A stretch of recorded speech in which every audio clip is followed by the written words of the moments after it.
नमस्कार, मैं हूं विनय पाठक। एवी न्यूज में आपका स्वागत है। आइए देखते हैं मुंबई तथा आसपास की कुछ खास खबरें जो वर्तमान समय की सुर्खियां बनी हुई हैं। भारतीय जनता पार्टी के महाराष्ट्र प्रभारी पूर्व मुख्यमंत्री उत्तर प्रदेश दिनेश शर्मा घाटकोपर बेस्ड अमृतनगर में वरिष्ठ समाज सेवी व उत्तर भारतीय नेता चंद्रशेखर शुक्ला के आवास पर पहुंचकर उन्होंने उत्तर भारतीय समाज के कद्दावर नेताओं, समाज सेवियों व अन्य लोगों से संवाद किया और 20 मई को चुनाव में भारतीय जनता पार्टी को मतदान करने की अपील की। पंडित दिनेश शर्मा के पहुंचने पर उनका जोरदार ढंग से स्वागत सत्कार किया गया। इस कार्यक्रम में चंद्रशेखर शुक्ला के आवास पर उत्तर भारतीय समाज के विभिन्न क्षेत्रों से जुड़े हुए लोगों ने पहुंचकर दिनेश शर्मा के साथ संवाद में भाग लिया।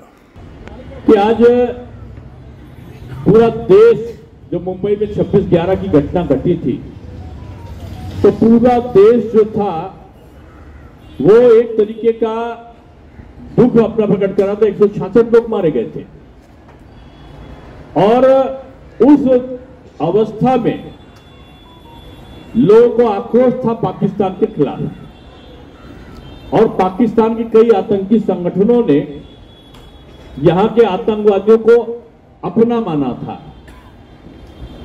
और कई बार उनके बयान आए जिसमें उन्होंने ये अजमल कसाब को और अन्य आतंकवादियों को अपने देश का एक, जिसको कहते हैं कि उन्होंने पाकिस्तान के लिए बड़ा हीरो की तरह उसे प्रस्तुत किया और उनकी कोशिश रही कि वो किसी तरीके से छूट जाए। लेकिन उज्जवल निगम के तौर पर एक ऐसे राष्ट्रभक्त आए कि जिनकी पैरोकारी और सबूतों का, साक्ष्यों का प्रस्तुतिकरण के बाद उसको फांसी हुई। अगर आप सबको याद हो, उस समय की कांग्रेस की सरकार ने उनको फांसी ना हो इसलिए रात में 3 बजे कोर्ट में सरकार के द्वारा पैरोकारी करी गई, सरकार के वकीलों के द्वारा पैरोकारी की गई।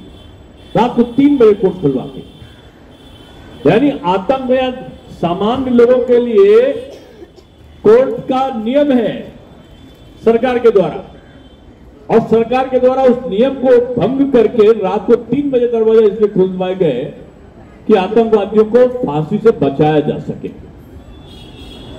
इशरत जहां ऐसी आतंकी जो गुजरात में पकड़ी गई थी, जिसके गुजरात में जिसके नाम की चर्चा आई थी, उसको कांग्रेस के नेता इशरत जहां बेटी कह के पुकारते थे। Digvijaya Singh Laden, Osama bin Laden को लादेन जी कहकर पुकारते थे।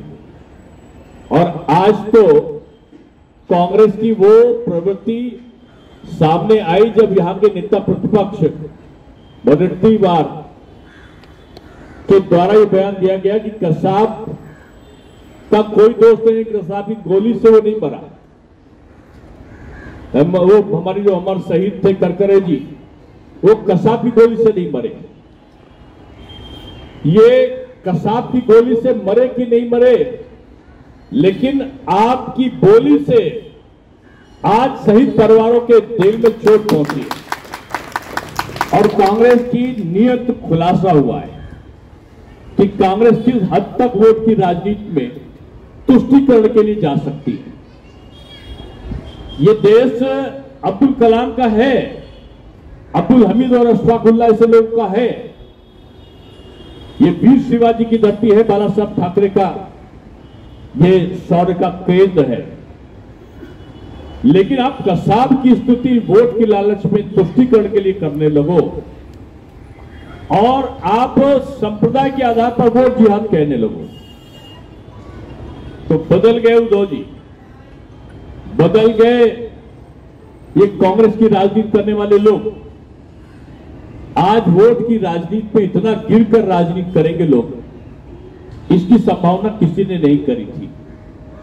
ये चुनाव मतदान के लिए तो है, लेकिन एक तरफ पाकिस्तान के बयान आ रहे हैं कि मोदी जी नहीं होने चाहिए, चाइना का आ रहा मोदी जी नहीं होने चाहिए, अमेरिका के मुख्य पॉलिटिशियन कह रहे हैं कि अगर मोदी हो गए तो मोदी के होने से अमेरिका की जो आर्थिक स्थिति है भारत के बढ़ने से खराब हो जाएगी।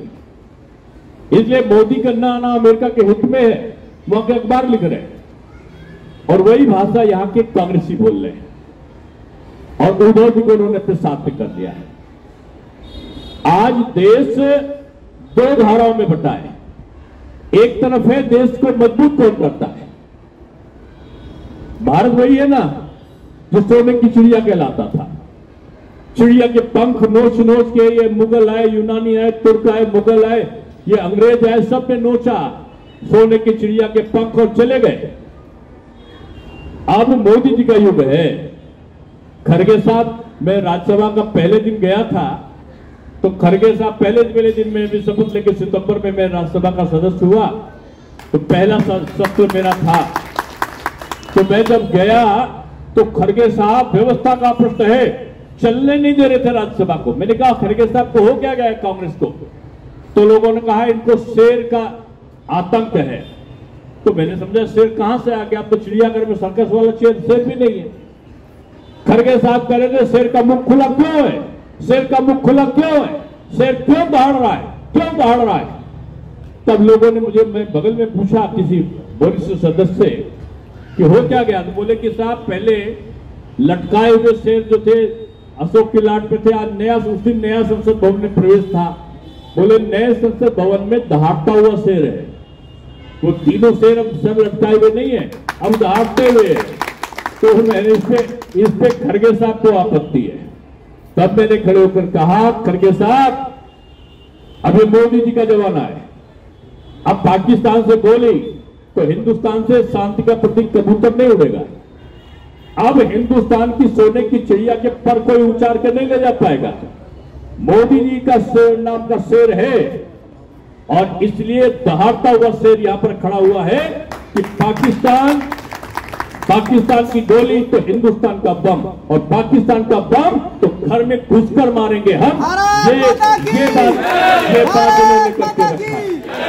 इसलिए ये मोदी युग अपने शौर्य पर, अपने पराक्रम पे, अपने बल पर आज जवाब देना जानता है। इसलिए पाकिस्तान का भी बयान आया राहुल गांधी जी के समर्थन में, वहां के नेताओं का, उनका वहां के मौलानाओं का कुछ आया उनकी प्रशंसा करते हुए। पाकिस्तान चाहता है, चाइना चाहता है, अमेरिका के कुछ पॉलिटिशियन चाहते हैं कि मोदी जी नहीं, वो कमजोर कांग्रेस वाला कोई नेता आ जाए। कौन सा कांग्रेस का नेता है?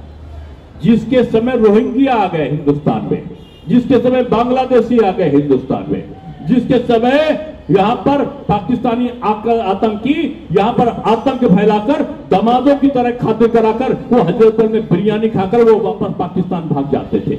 अब हिंदुस्तान आते हैं तो यहां पर यहीं पर मार के उनको जहन्नुम में भेजने का काम यहाँ की सेना हमारी करती है। पाकिस्तान आतंकियों के साथ हमारी कोई सहानुभूति नहीं। हिंदुस्तान में रहने वाला जो भी मुसलमान भाई है वो हमारा भाई है। जो हिंदुस्तान की सोचता वो मेरा है। लेकिन जो भी हिंदुस्तान में रहने के बाद और हिंदुस्तान के बजाय कहीं और की बात करने लगता है तो उसके साथ बीजेपी की सहानुभूति नहीं है, कोई तुष्टिकरण उसके साथ में नहीं है। मैंने इसलिए कहा ये देश अब्दुल कलाम ऐसे राष्ट्रपति को बीजेपी ने बनाया था, उनको राष्ट्रपति के रूप में अब्दुल कलाम साहब को, और वो हमारी निधि थे हिंदुस्तान की अब्दुल कलाम साहब। उनको दूसरी बार राष्ट्रपति भी बीजेपी बनाना चाहती थी, अटल जी बनाना चाहते थे, लेकिन दूसरी बार कांग्रेस ने उनको राष्ट्रपति नहीं बनने दिया, उनके प्रति अपने समर्थन नहीं दिया, इसलिए अब्दुल कलाम नहीं बन पाए। बीजेपी को जो प्रचारित करते हैं, बीजेपी कभी मुस्लिम विरोधी नहीं थी, लेकिन तुष्टिकरण विरोधी रही है। और हम राशन देते हैं, सबको बराबर देते हैं, हिंदू को भी देते हैं, मुसलमान को भी देते हैं। हमने नहीं पूछा तुम्हारी जात कौन है, तुम्हारा धर्म कौन है, अगड़ा हो कि पिछड़ा हो कि अनुसूचित हो कि आदिवासी, कोई नहीं। मकान मिलेगा तो जो गरीबी आधार है उसको मिलेगा। आज आयुष्मान का 5 लाख मिलेगा तो गरीबी आधार है उसको मिलेगा। लेकिन समय के साथ में, विकास के दौर में हमें सबको मिलकर साथ में चलना होगा। कमी कर देते हैं उत्तर भारतीय। मैं आपके चैनल के माध्यम से पहुंचाना चाहता हूं कि संख्या तो बताते हैं हम 40 लाख हैं, लेकिन वोट देने बहुत कम लोग निकलते हैं। यह सबसे बड़ी वेदना है। मेरा कहने का मतलब, जब हमने कर्म भूमि मान लिया है, मुंबई हमारी कर्म भूमि है, इसके कल्चर से, इसके सिस्टम से और यहाँ की राजनीति में भी हमको अपनी पूरी दखल रखनी चाहिए। दखल कैसे रख सकते हैं? दखल 5 वर्ष में एक बार चुनाव आता है। बहुत सारे नेता हर पार्टी के घूमने लगते हैं, लेकिन उत्तर भारतीयों को लोग मान के चलते हैं कि अरे ये तो अपन वोट है, कहाँ जाएंगे। तो मेरा ये निवेदन है लोगों से कि आप वोट तो देना चाहते हैं, लेकिन आपके चाहने से नहीं होता है। होगा तब जब बैलेट बॉक्स में आप जा करके फिंगरप्रिंट से अपना वोट देंगे, वही वोट काउंट होगा, नहीं तो काउंट नहीं होगा। और हम लोग उसी में पिछड़ जाते हैं। और जब वोटों की काउंटिंग पार्टियां करवाती हैं तो उसमें हम लोग का भलका हो जाता है पड़ना। जो आज आरोप लगता है ना कि उत्तर भारतीय को टिकट नहीं देते, उत्तर भारतीय खुद चिंतन करें, मंथन करें और इस चीज़ से अवगत करें अपने आप को कि हमको भी चुनाव में एक राष्ट्रीय पर्व समझ के 5 साल में एक बार आया है, अपने भविष्य के पीढ़ी के लिए, निर्माण के लिए, राष्ट्र निर्माण के लिए सबको आगे आना चाहिए और विधिवत मतदान के दिन उपस्थित रहना चाहिए। मेरा निवेदन है कि आने वाले चुनाव में निश्चित रूप से कुछ न परिवर्तन तो हो ही रहा है। मोदी जी के नेतृत्व में हमको जो अंतर्राष्ट्रीय ख्याति मिली है, जो अंतर्राष्ट्रीय सम्मान मिला है, उससे एक एक उत्तर भारतीय गदगद है। और भगवान ऐसे कृपा बनाए रखें हमारे उत्तर प्रदेश में योगी जी और केंद्र में मोदी जी को ताकत मिलती रहे और उनकी ताकत का एहसास हम लोगों उत्तर भारतीयों को मुंबई में होता रहे, यही मेरा कहना है। तो मात्र उत्तर भारतीय की आपका वो नहीं रहेगा, पूरा किस तरह से आप इसको देखते हैं? दिनेश शर्मा की उपस्थिति जो हमारे यहाँ आज की हुई है, वो एक आकस्मिक उनको पता चला किसी के माध्यम से, मैं स्वस्थ नहीं हूँ और उसको देखने का माध्यम था।